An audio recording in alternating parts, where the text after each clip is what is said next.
ठीक है, सबको जय मसीह की। हम एक प्रार्थना के साथ हम आगे बढ़ते हैं। हम सब अपने आंखों को बंद करेंगे। प्रिय प्रभु परमेश्वर जी, धन्यवाद देते हैं आज की सुबह के लिए। प्रभु जी, तूने हमें संभाले रखा है, बचाए रखा है प्रभु। पिछले रात से अच्छी मीठी नींद दिया प्रभु। आज की सुबह सुबह तूने हमें दिखाया प्रभु जी, इसलिए हम तुझे धन्यवाद देते हैं प्रभु जी। आज के दिन में प्रभु जी जो वचन हम ध्यान करेंगे, आप हमारे साथ में रहिए, हमें सहायता मदद कीजिए प्रभु जी, ताकि हम अपने वचन को समझ पाए प्रभु जी, हमारे दिलों में रख पाए। वैसे आशीष करने के लिए प्रार्थना करते हैं। जुड़े हुए सबों को आपके हाथों में देते पिताजी, और जो भी जुड़ने वाले हैं उनको भी जल्द से जल्द प्रभु जी आप सहायता मदद कीजिए, ताकि यहाँ पे वो जुड़ पाए, तेरी आशीषों का आनंद ले पाए। वैसे अनुग्रह करने के लिए प्रार्थना करता है। कसम पूर्वक हम सबों को फिर से आपके चरणों में सौंपते हैं। प्रार्थना इसके नाम से मांगते पिताजी, आमीन। तो आज हम भजन संहिता उसका 129वां वचन को हम देखेंगे, जिसको कि जो 15 भजन की श्रृंखला में 10वां भजन के रूप में देखते हैं, आरोहण का गीत या फिर यात्रा का गीत। अगर हम भजन संहिता 120 से लेकर 134 तक हम देखते हैं, तो हर एक अध्याय के शीर्षक में यात्रा का गीत के रूप में हमें देखने के लिए मिलता है। तो ये जो गीत है, जब इजराइल लोग यरूशलेम को जाते थे, जो परमेश्वर ने जो भी उनके जीवन में किया है उस सारे चीजों को याद करने के लिए, तो उस समय पे ये जो प्रार्थना है, ये जो गीत है, परमेश्वर के सामने वो लोग गाते थे, या फिर प्रार्थना में वो लोग परमेश्वर को याद करते थे कि किस तरह से परमेश्वर ने उनको पिछले दिनों में, पिछले सालों में, या उनके पूर्वजों को कैसे परमेश्वर ने संभाला है, और हर जरूरत के वक्त में मदद किया है। वो सारी चीजों को उन्होंने याद करते थे। तो इसमें एक छोटा सा गीत है, सिर्फ 8 वचन यहाँ पे हमें देखने के लिए मिलता है, लेकिन ये सिर्फ 8 वचन में ही बहुत कुछ हमें सीखने के लिए मिलता है। तो अगर हम देखते हैं, पहले पीड़ित इस्राएल के प्रति परमेश्वर की भलाई, और इसमें अगर हम पहला से तीसरा वचन हम देखेंगे, इस्राएल पीड़ित हुआ परंतु नाश नहीं हुआ। यहाँ पे भजनहार ने इसे इस्राएल की गवाही के रूप में प्रस्तुत किया है। जब हम इस्राएल शब्द का उनके पूर्वजों से ही हम देखते हैं, परमेश्वर ने किस तरह से अब्राहम को, इसहाक को और याकूब को, या उसके बाद याकूब के जो पीढ़ी है उनको किस तरह से अनोखे रूप से, अनोखा रूप से, बहुत बुरी परिस्थितियों में भी, एक कष्ट के वक्त में भी परमेश्वर ने उनके साथ रहा, साथ दिया और बचाया है। उसको हम यहाँ पे देखने के लिए मिलता है। ये 3 वचन जब हम पढ़ते हैं, इसमें इस प्रकार लिखा है, इजराइल अब यह कहे, मेरे बचपन से लोग मुझे बार बार क्लेश देते हैं, मेरे बचपन से वे मुझको बार बार क्लेश देते हैं, परंतु मुझ पर प्रबल नहीं हुए। तो ये पहला और दूसरा वचन में लगभग एक ही चीज को दोबारा दोहराया गया है। इस चीज को हमें देखने के लिए मिलता है यहाँ पे, जो कई बार, मतलब इतने बार लोगों ने इजराइल को तरसाया, सताया कि उसका कोई सीमा नहीं है, क्योंकि वो यह नहीं बता सकता कि कितने बार, इसलिए यहाँ पे कई बार शब्द का इस्तेमाल किया है। वो अपने हमलावरों के बारे में वे कहते हैं, वे मुझको बार बार क्लेश देते हैं। वो वे एक प्लूरल वर्ड है, और ये वे का मतलब भी इतने लोगों ने, इतने जाति ने, इतने राज्यों ने, कि उसका भी कोई हिसाब नहीं है।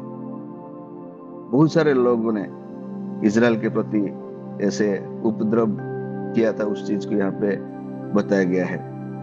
और जब हम यिर्मयाह उसका 2 अध्याय 2 वचन पढ़ते हैं, तो यहाँ पे इजराइल की जो जवानी का समय, उस चीज को बताया है, जब वो मिस्र से निकल गया था। उसको उसका 23वां अध्याय का 3 वचन पढ़ते हैं, तो जब वो मिस्र में था, उसको उसका बचपन कहा गया है। मतलब बचपन, जब वो बंदी में था तब उसको बचपन कहा गया है। जब इजराइल से, सॉरी, मिस्र से इजराइल निकल गया, उसको जवानी का समय के रूप में यहाँ पे कहा गया। तो मेरी जवानी से, जब मैं एक जाति थी, तब मैं जब वो मिस्र में था उस समय से इसराइल को जो ताड़ना हुआ है उस चीज को यहाँ पे बताया गया। इस कथन को जोर देता है कि जब यहाँ पे बार बार दोहराया गया है, ये बताता है कि ये एक सही चीज है या उसका एक निश्चितता को प्रतीत करता है। और वो जो शब्द है यहाँ पे, वो लोग बोल के जो वे मुझे बार बार सताए, तो वे शब्द है, इसके लिए बहुत सारे लोगों ने, जैसे कि हम देखते हैं कि मिस्र, कनानी, फलस्तीन, सीरिया, असीरिया, बेबीलोन, यूनानी, रोमन या रोमियो और यूरोप के राजा और बहुत सारे मुस्लिम देश, ये सारे शुरुआत से ही और अब तक भी अगर हम देखते हैं तो यहूदियों को मिटाने की पूरी कोशिश किए हैं। लेकिन उसके बावजूद इजराइल या फिर यहूदियों को अगर हम देखते तो वे बचे हुए हैं। तो यह कह सकता है कि यहूदी लोगों की मुख्य उपलब्धि जीवित रहना है, क्योंकि अगर हम देखते हैं तो शायद ही कोई जाति, कोई लोग ऐसे होंगे यहूदी जैसा, जो कि इस ग्रह में इतने सताव, इतने ताड़ना, इतने क्लेश सहे हैं। लेकिन यहूदी वो जाति है जो कि सबसे ज्यादा क्लेश या फिर सबसे ज्यादा सताव सहा है और सबसे ज्यादा लोगों से नफरत किया गया एक जाति है। फिर भी हम देखते हैं कि वो सुरक्षित है, परमेश्वर उनको सुरक्षित रखा है। तो यहाँ पे हम देखते हैं कि जब लोग परमेश्वर के पास जाते हैं, बहुत सारे लोग जब परमेश्वर के पास जाते हैं तो वो क्या करते हैं, अपनी उपलब्धियों को परमेश्वर के सामने याद करते हैं। लेकिन यहाँ पे यहूदी लोग जब परमेश्वर के पास जाते तो अपने उपलब्धियों को वो नहीं गिनते थे। परमेश्वर ने उनको जो बचाया है उस चीज के लिए परमेश्वर को उन्होंने धन्यवाद देते। उस चीज को हमें यहाँ पे देखने के लिए मिलता है। तो ये कितना आश्चर्यजनक है कि शैतान और मनुष्य परमेश्वर के लोगों के विरोध में प्रबल नहीं होते हैं। उसका हिसाब देने का कोई तरीका नहीं है सिवाय ईश्वर के चुनाव के, क्योंकि ईश्वर ने हमें अपने लिए चुना है और हमें बड़ी बड़ी कीमत पर छुड़ाया है। इसलिए वो हमें हमारे शत्रुओं की इच्छा के अनुसार सौंपने का जोखिम नहीं उठा सकता है, क्योंकि परमेश्वर हमें चुना है। इसलिए परमेश्वर क्या करता है, हमारी रक्षा करता है, अपने लोगों का रक्षा करता है। एक शक्तिशाली ईसाई को अगर हम देखते हैं तो एक जब मूसा के जीवन में हम देखते हैं, जब वो मिस्र से भागा था और वो जब विल्डरनेस में था, उस समय पे हम देखते हैं वो एक जलती हुई झाड़ी को देखा। वो क्या हो रहा था, वो जल रहा था लेकिन नाश नहीं होता। एक मसीही जीवन भी वैसा ही है। मतलब परमेश्वर के लोगों पर बहुत सारे चीजें आएगा, बहुत सारे अत्याचार होगा, परमेश्वर के लोगों को कष्ट आएगा, ताड़ना आएगा, दुख आएगा, तकलीफ आएगा, लेकिन वो कभी नष्ट नहीं होंगे। परमेश्वर के लोग कभी नष्ट नहीं होंगे। परमेश्वर उनको बचाए रखेगा, परमेश्वर उनको वो सारे चीजों से सुरक्षित रखेगा। वो जलती हुई झाड़, जैसे वो मूसा ने देखा था, वो झाड़ जल रहा था लेकिन भस्म नहीं हो रहा था, वैसे मसीह जीवन भी उसी तरह है। बहुत सारे तकलीफ, दुख, पीड़ा सब आएगा, लेकिन परमेश्वर के लोग क्या रहेंगे, वो सस्टेन करेंगे, वो नष्ट नहीं होंगे। तो और नया नियम के संदर्भ में अगर हम देखते हैं तो हम यीशु के उस वादे पर भरोसा कर सकते हैं कि नरक की रणनीतियां कभी भी उसकी कलीसिया या उसके लोगों के खिलाफ नहीं चलेगी, क्योंकि कलीसिया का या उनके लोगों का, मसीही लोगों का जो नींव है वो चट्टान पर रखी हुई है। वो बालू पे या रेत पे नहीं है कि वो ढल जाएगा। क्योंकि कलीसिया या फिर परमेश्वर की लोगों का जो भरोसा है वो एक चट्टान पे, एक पत्थर पे उसका नींव रखी गई है, तो वो कभी डगमगाएगा नहीं। किसी भी स्थिति में वो हमेशा परमेश्वर के ऊपर ही निर्भर रहेगा, और परमेश्वर अपने वाचा के अनुसार, अपने प्रतिज्ञा के अनुसार उनकी सुरक्षित करेंगे। और जब हम तीसरा वचन हम पढ़ते हैं, यहाँ पे लिखा है, हलवाहे ने मेरी पीठ के ऊपर हल चलाया और लंबे लंबे रेखाएं की। यहाँ पे हल चलाने वाले ने मेरी पीठ पर हल चलाया। यहाँ पे भजनकार ने इसराइल के अनेक कष्टों का वर्णन इस प्रकार किया है, मानो उसके शत्रु उसके फैले हुए शरीर पर हल चला रहा है। मतलब पीठ पे एक कटी हुई निशान या फिर जो कष्ट है, उसको हल चलाने का मतलब जो एक ताड़ना है, एक कष्ट को दर्शाता है। और हल चलाना एक अपराधीनता या अन्य के, दूसरों के बस में रहने को भी यहाँ पे दर्शाता है, जिसने अपने शत्रुओं के सामने पूरी तरह से पराजित होना दर्शाया गया है इसमें हल चलाने का। तो पीड़ित राष्ट्र को मानो उसके शत्रुओं ने उतनी क्रूरता से पीटा था कि प्रत्येक प्रहार के उसके पीठ और कंधे पर एक लंबा लाल निशान या शायद एक खून बहने वाला घाव हो गया था, जो खेत के एक छोर से दूसरे छोर तक जमीन की चीरने वाली एक गड्ढे के समान था।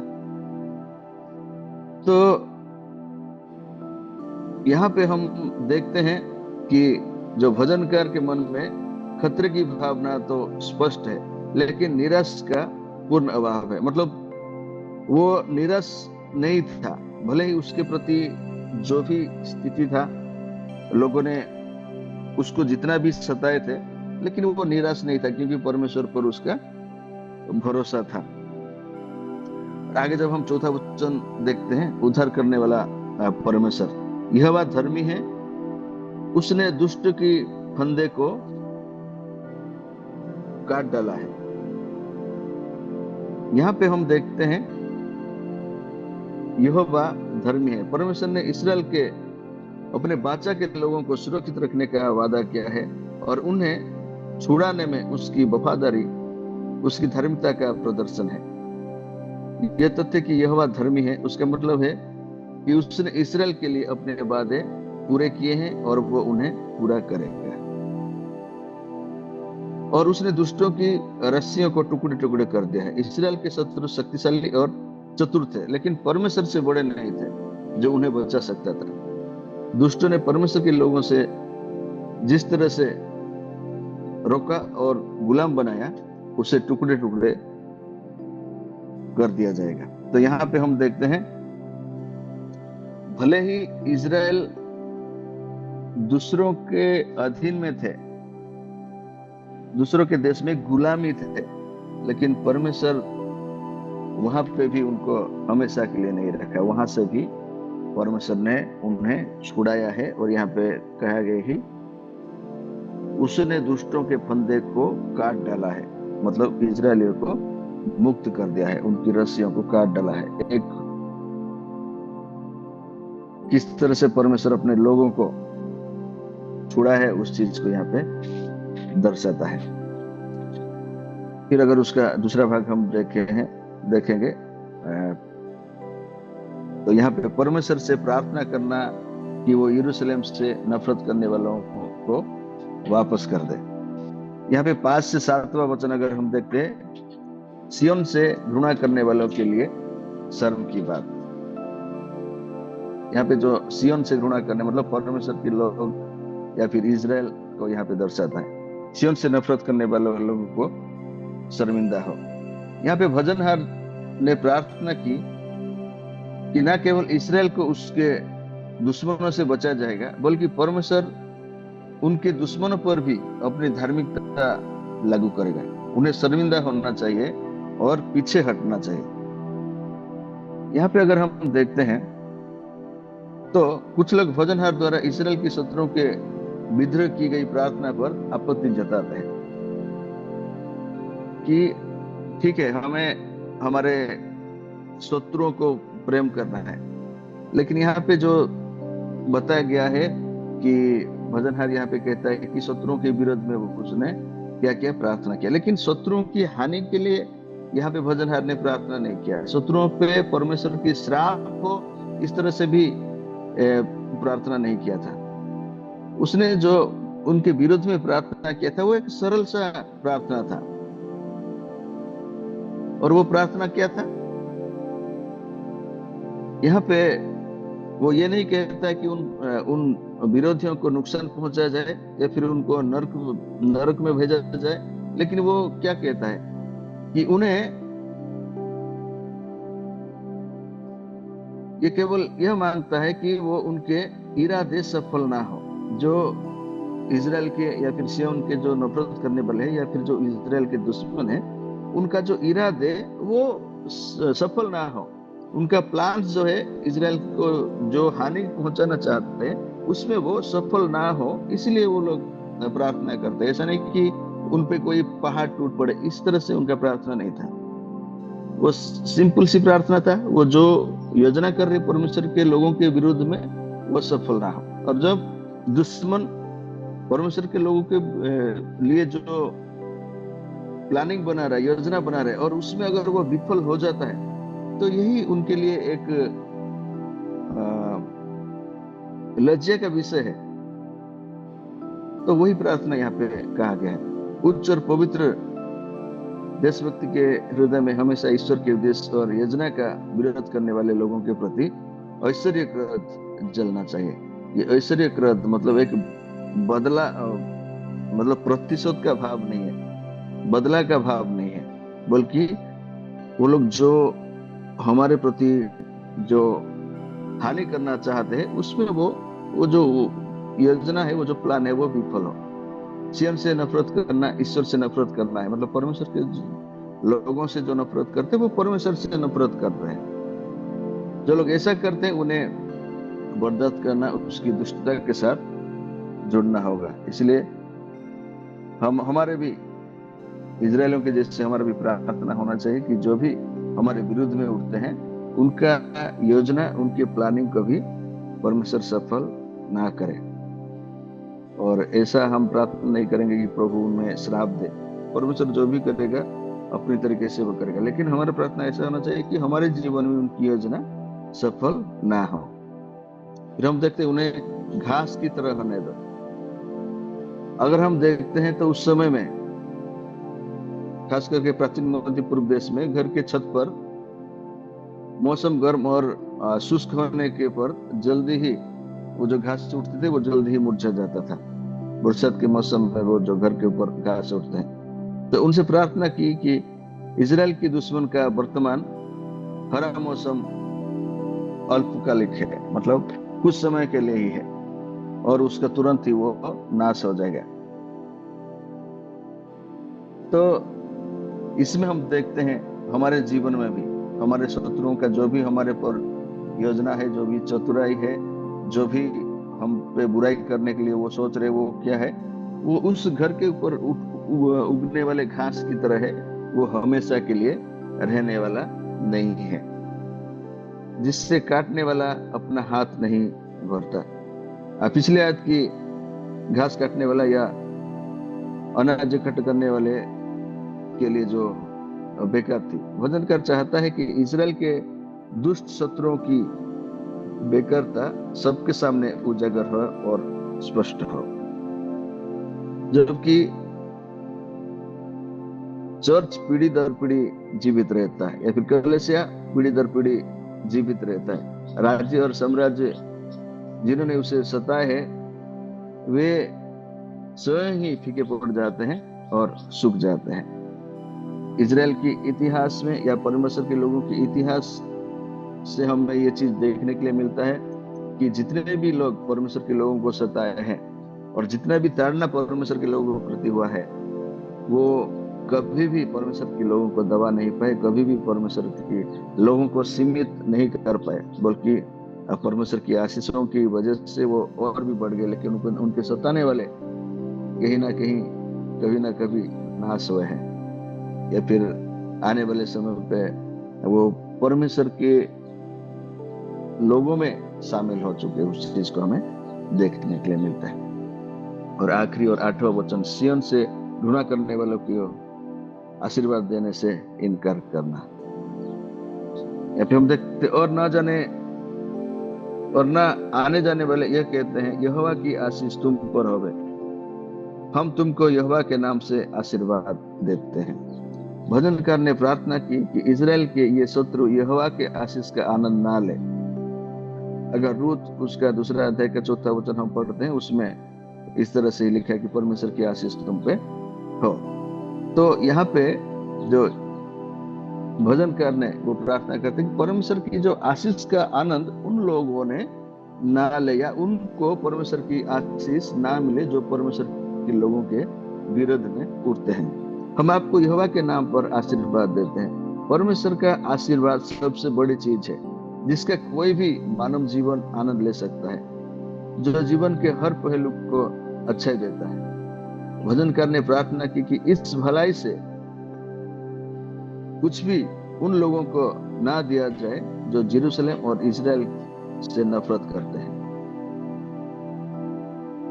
तो यहाँ पे जो परमेश्वर के लोगों को नफरत करते हैं, उन्हें परमेश्वर की आशीष पाने का भी हक नहीं है। इस तरह से भजनकार ने यहाँ पे व्यक्त किया है। और अगर हम देखते हैं तो कटनी के समय लोग प्रभु के नाम पर एक दूसरे को आशीर्वाद देते हैं। इजराइल के समय पर हम वो देखते हैं, लेकिन अधर्मी व्यक्ति के आचरण में ऐसा कुछ भी नहीं है जो आशीर्वाद देने या प्राप्त करने का संकेत देता है। तो हम जब भी कोई भी एक दूसरे से मिलते हैं तो वो आशीष करते हैं, एक दूसरे को आशीष करते हैं, आशीष लेते हैं या फिर आशीष देते हैं। लेकिन जो परमेश्वर के विरोध में जाते हैं, भजनहार यहाँ पे स्पष्ट रूप से बताना चाहते हैं, उनको परमेश्वर की आशीष प्राप्त करने का कोई हक नहीं है, क्योंकि उनमें ऐसा कोई चीज नहीं है, ऐसा कोई आचरण नहीं है कि उनको परमेश्वर की आशीष दिया जाएगा।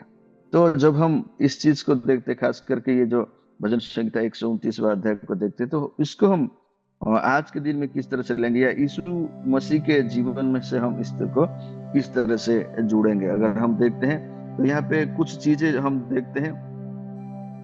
अगर पढ़ते हैं, हलवाहों ने मेरे पीठ के ऊपर हल चलाया और लंबे लंबे रेखाएं की। जो यीशु के जीवन में हम देखते हैं, उनके पीठ में जो भी वचन यहाँ पे लिखा है, हलवाहों ने मेरे पीठ के ऊपर हल चलाया, जो यीशु का जो सताव है उसको हम यहाँ पे देख सकते हैं। किस तरह से उनके पीठ पे जो मार पड़ा था और उनके पीठ पे क्या हुआ था। हल जब चलता है तो जमीन के एक हिस्से से दूसरे हिस्से तक कैसे एक गड्ढा की तरफ जाता है, तो इस मसीह के पीठ पे भी वही उस चीज को हम देखते हैं। और मेरे बचपन से वे मुझको बार बार क्लेश देते तो आए हैं, परंतु मुझ पर प्रबल नहीं हुए। यीशु के जीवन में बहुत बार हम देखते हैं, बहुत दुख, बहुत कष्ट, बहुत तकलीफ, बहुत ताड़ना उनको सहना पड़ा, लेकिन उन पर कोई प्रबल नहीं हुए, उन पे हावी नहीं हुए। वो भी उन झाड़ के तरह थे जो कि जलता था लेकिन वो नष्ट नहीं हो रहा था। यीशु के जीवन में भी वैसे देखते हैं। आज के समय पर हम हर एक विश्वासियों के जीवन में भी देखते हैं, बहुत सारे क्लेश, दुख, तकलीफ भी आता है, लेकिन क्या होता है, वो परमेश्वर के लोगों को सीमित नहीं कर पाता है। चौथा वचन, यहोवा धर्मी ही है और उसने दुष्टों के फंदे को काट डालता है। यीशु के जीवन में भी हम देखते हैं, हमारे जीवन में भी हम वो चीज देखते हैं।